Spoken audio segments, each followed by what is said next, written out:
Good morning everyone. Myself Mrs. Hemlata Sahu, Assistant Professor Chemistry, Government DB Girls PG College, Raipur. Today I am going to discuss one of the part of the first paper of third unit of the first paper of MSc 4th semester, that is the theories of drug activity. Before knowing about different theories of drug activity, we should know what is the basis of drug activation. Generally, most of the theories are based on the fact that excitation by a stimulant drug is proportional to the rate of drug receptor combination rather than to the proportion of receptors occupied by the drug. What is drug? Drug is any natural or synthetic substance which has a physiological effect when administered into the body. कोई भी natural या synthetic substance जो भी body में administer करने के बाद कोई फिजियोलॉजिकल या बायोलॉजिकल इफेक्ट कॉज करता है उसको अपन ड्रग कहते हैं. Whereas receptors are the specific binding sites present on the cell surface. It may be made up of protein or nucleic acid where a ligand can bind and initiates a characteristic response. जो भी characters जो कि receptors के साथ जो होते हैं ligand के साथ कंबाइंड करते हैं और कोई रिस्पॉन्स देते हैं.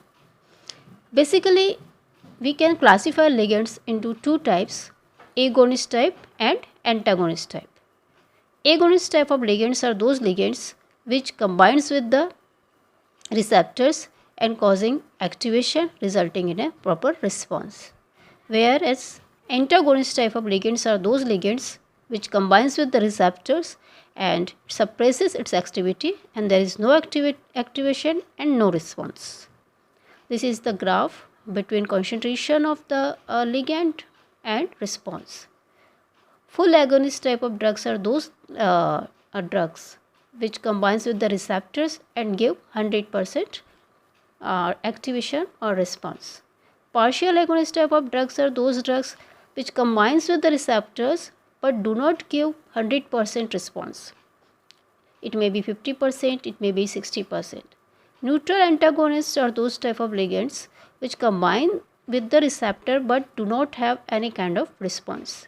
Whereas inverse agonist type of ligands are those ligands which combines with the receptors and its response is just opposite to that of agonist type.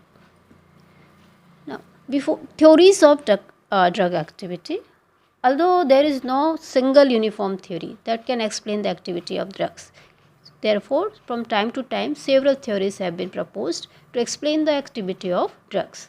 Basically, we know three theories: occupancy theory, rate theory and the induced fit theory. Occupancy theory पहले अपन देखते हैं. इसके अनुसार drugs binding sites में bind होते हैं और उसके कारण से एक बायोलॉजिकल रिस्पॉन्स आता है and that biological response is proportional to the amount of drug receptor complex formed. And the response ceases when this complex dissociates. जैसे ही रिस्पॉन्स ख़त्म होता है वैसे ही ये बना हुआ कॉम्प्लेक्स वापस टूट जाता है. And the intensity of any pharmacological effect is directly proportional to the number of receptors occupied. D plus R means forming an activated complex DR resulting in the response. And this response is directly proportional to the fraction of occupied receptors. Maximum response mean when all the receptors are occupied. जब पूरे receptors occupied होंगे तो अपन को सबसे ज़्यादा उसका response देखने को या बायोलॉजिकल इफेक्ट देखने को मिलेगा. ऑक्यूपेंसी थ्योरी फ्रॉम केनाकियन 2008 में दिया है. उनके अनुसार there is a quantitative relationship between drug concentration and the responses that result from the interaction of those drug with receptors. Means ये थ्योरी जो है ये एगोनिस्ट और एंटागोनिस्ट दोनों टाइप के बिहेवियर को एक्सप्लेन करता है. मान लीजिए अगर एगोनिस्ट ए कंबाइन करता है रिसेप्टर आर से और forming a complex A R.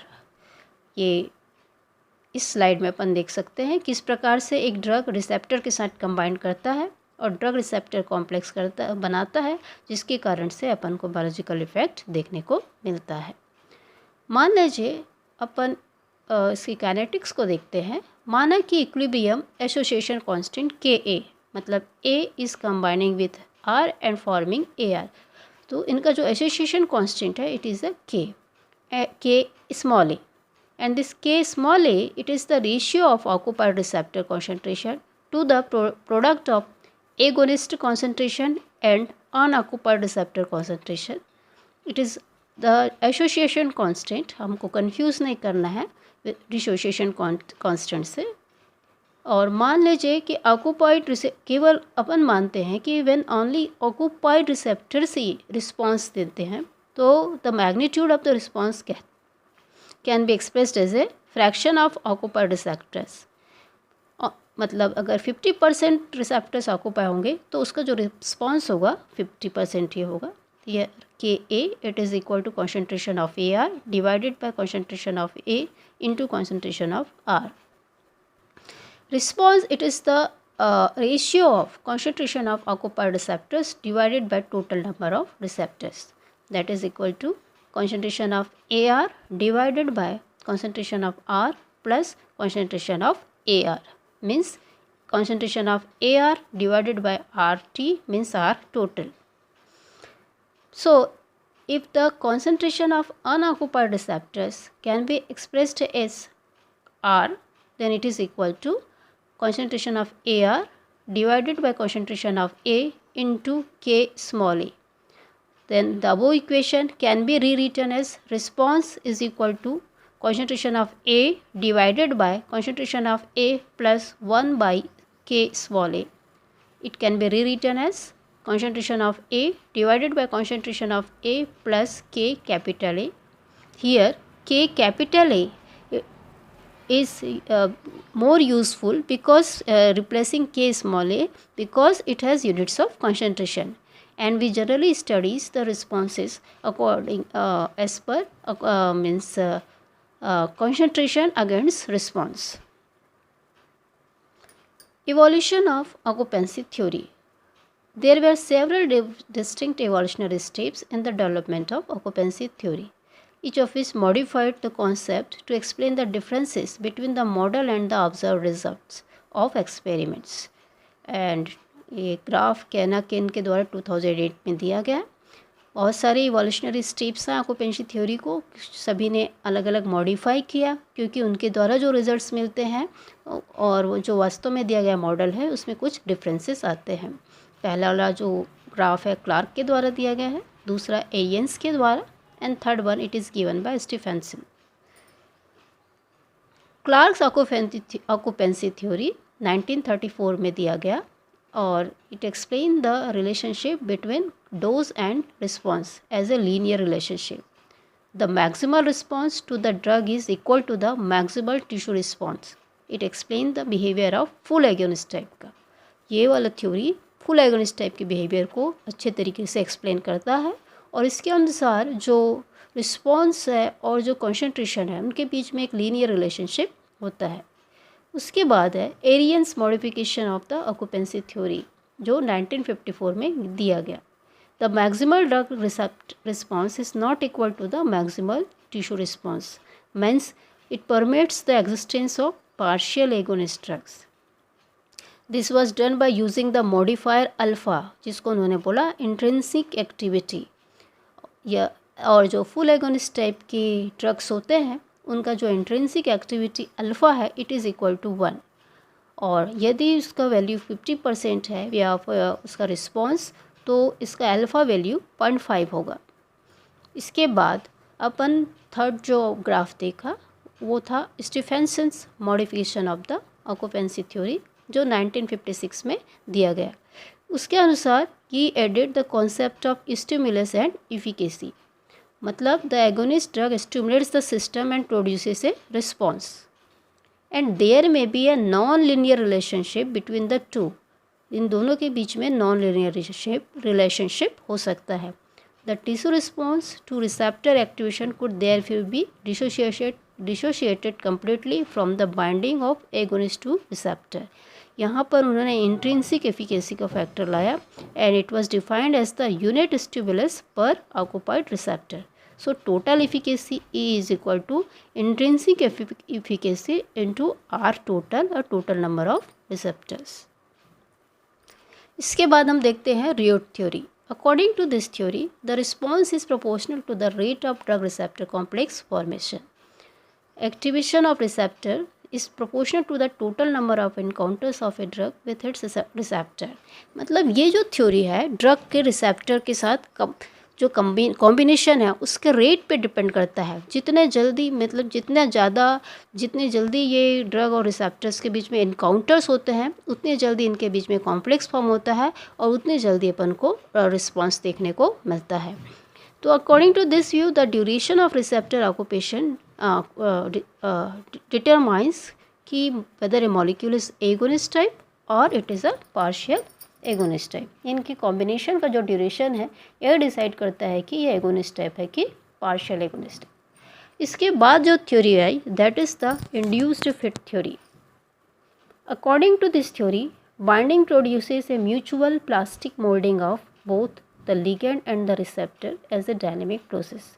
इस थ्योरी के अनुसार जो बाइंडिंग होता है ड्रग और रिसेप्टर के बीच में वो एक म्यूचुअल प्लास्टिक मोल्डिंग बनाता है एक डायनेमिक प्रोसेस के द्वारा, जिसके कारण उसमें कन्फॉर्मेशनल चेंजेस आते हैं।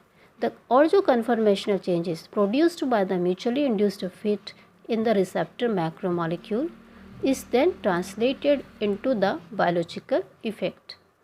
इस प्रकार से जो उनमें बायोलॉजिकल चेंज आए, कन्फॉर्मेशनल चेंज आए, वही ट्रांसलेट होता है बायोलॉजिकल इफ़ेक्ट में। इसका मतलब ये जो थ्योरी है जो हमारे पुराने लॉकेंट की थ्योरी जो हमने पढ़ा है उसको एलिमिनेट करता है और इसके अनुसार जो एगोनिस्ट टाइप है ड्रग्स होते हैं उसमें कन्फॉर्मेशनल चेंज आते हैं और ज़्यादा से ज़्यादा और उसमें रिस्पांस मिलता है। एंटागोनिस्ट टाइप के जो ड्रग्स होते हैं उसमें कोई कन्फॉर्मेशनल चेंज इंड्यूस नहीं होता, इसलिए कोई रिस्पांस नहीं होता।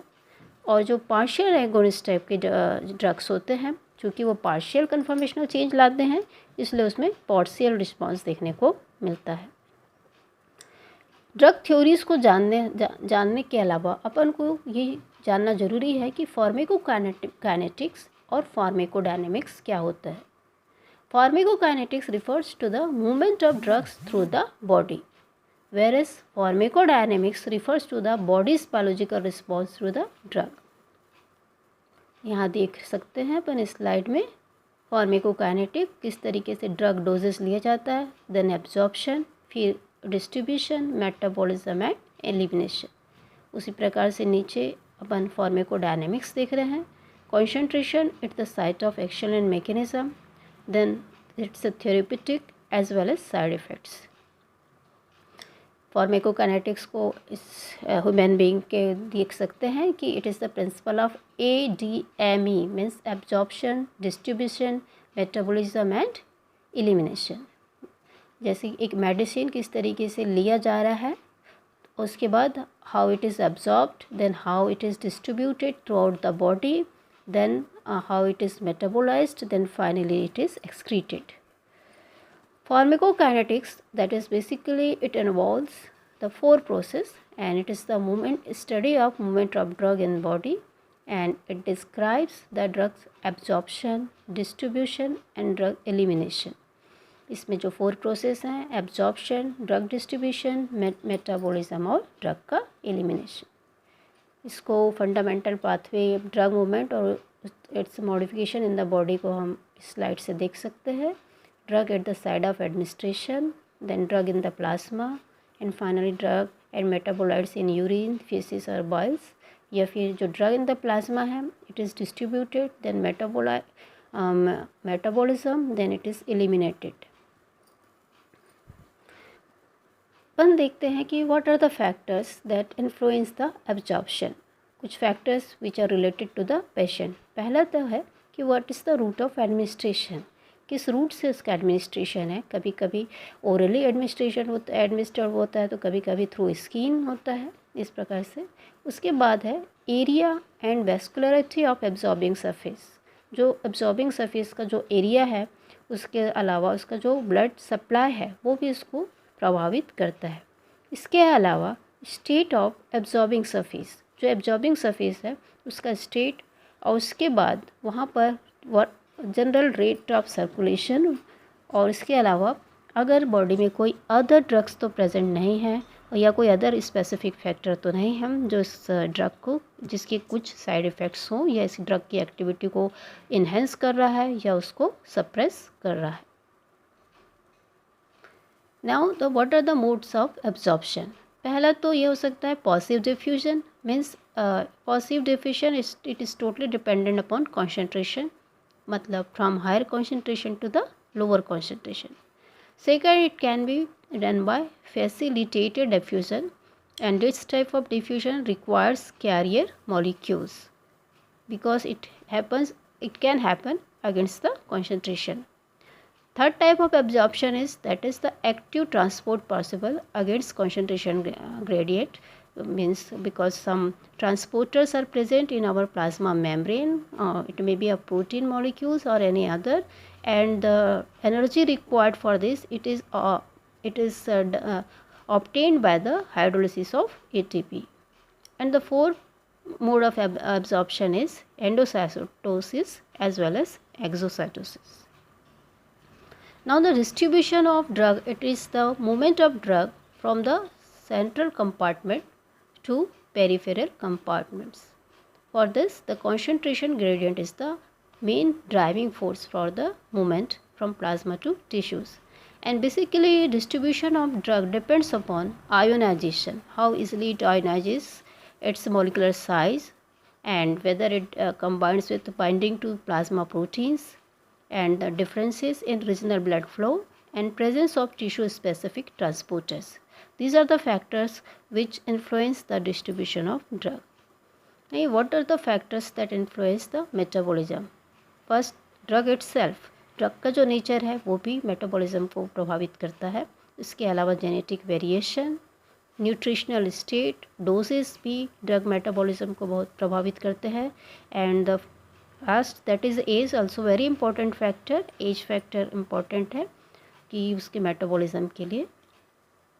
Now the last portion that is the elimination और excretion. Elimination or termination of drug action by which a drug or metabolite is eliminated from the body. इसके लिए ड्रग ये तो थ्रू यूरिन भी हो सकता है, through faeces, exhaled air, saliva and sweat, इसके द्वारा इसका एक्सक्रीशन या एलिमिनेशन होता है। जनरली जो किडनी के प्रोसेस है फिल्ट्रेशन एंड एब्जॉर्प्शन, तो मेटाबोलाइट्स जो poorly absorb by kidney are excreted in urine. और कुछ ड्रग्स ऐसे होते हैं जो लिपिड सोलुबल होते हैं, ये फिर से रीअब्जॉर्ब होते हैं सर्कुलेशन में। इसके एग्जांपल होते हैं प्रोड्रग्स। और other route of elimination are lungs, bile and skin. Now next is the pharmacodynamics.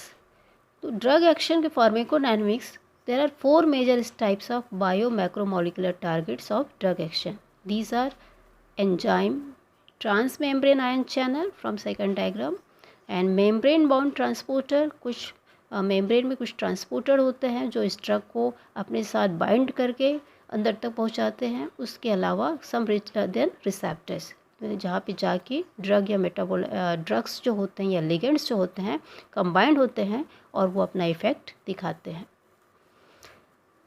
Pharmacokinetics और फार्माकोडायनेमिक्स के स्टडी का बेसिक पर्पस ये है कि to understand the drug action, therapy, design, development and evaluation. In short, we can say pharmacodynamic kinetics is what the body does to the drug, whereas pharmacodynamics is what the drug does to the body.